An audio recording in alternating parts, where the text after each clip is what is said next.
Salut à tous. Abonne-toi à ma chaîne et mate la suite de nos actualités car les contributions financières pour l'installation des nouveaux patrons des départements ministériels sont des facteurs favorisant l'impunité, le laisser-aller dans l'administration et rendent parfois inefficace l'action du ministre qui se retrouve pieds et mains liés. C'est une pratique courante dans l'administration malienne. Le nouveau patron des lieux, en plus de recevoir des présents, sollicite des responsables des services déconcentrés ou rattachés, des contributions financières pour prendre en charge l'installation de son cabinet. Au cours du contrôle de la gestion financière des ressources du Conseil malien des transporteurs routiers au titre des exercices 2017, 2018, 2019 et 2020, premier semestre, l'équipe du BVG a constaté qu'un ministre des Transports a sollicité auprès du président du CMTR, M. Youssouf Traoré, la prise en charge de dépenses non prévues par le budget approuvé par l'Assemblée consulaire.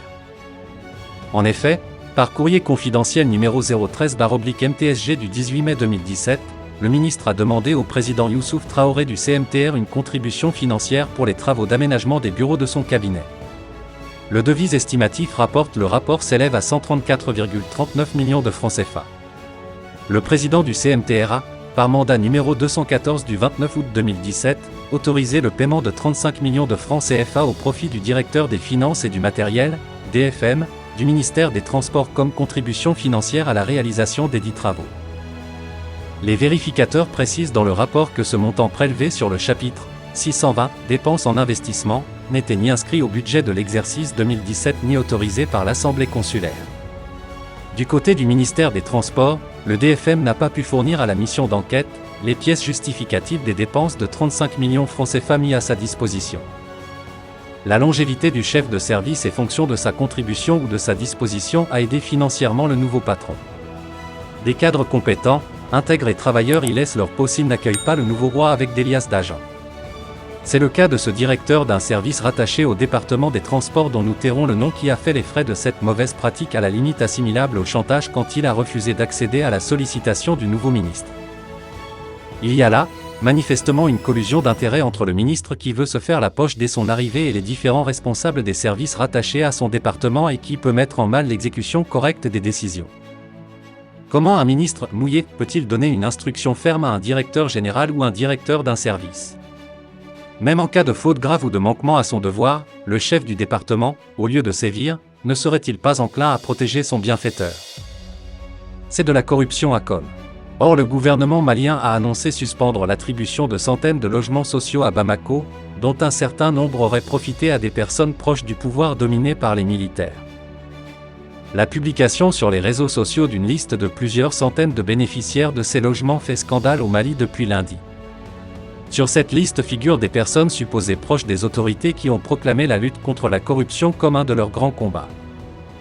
Le ministère de l'Habitat a annoncé dans un communiqué publié mardi soir sur les réseaux sociaux suspendre le processus en raison de quelques anomalies dont il a eu connaissance à travers les médias. Le processus est suspendu afin de procéder aux vérifications nécessaires. Il a également annoncé la dissolution de la commission d'attribution et évoqué une tranche d'attribution de 12 566 logements. Cette affaire a enflammé la toile. Le chef de la junte, le colonel Assimi Goïta, a ordonné une enquête, a indiqué mardi un haut responsable de ses services sous couvert d'anonymat.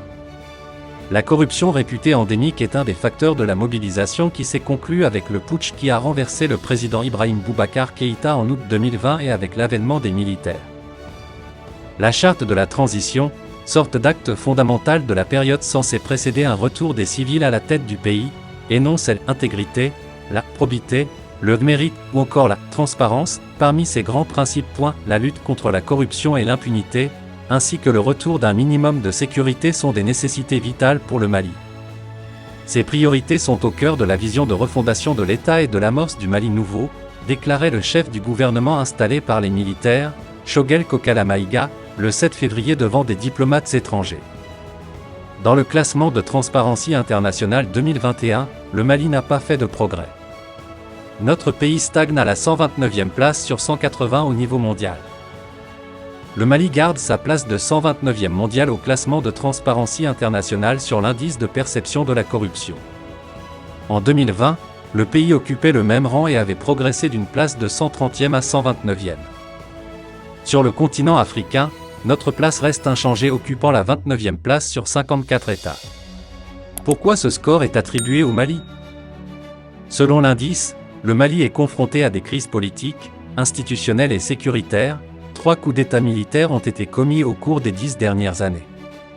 Son score IPC a chuté à 29 et son score en matière de liberté civile est également en pente descendante, car les conflits armés en cours empêchent le fonctionnement normal de l'État, ce qui conduit à un cercle vicieux de corruption et de violation des droits de l'homme.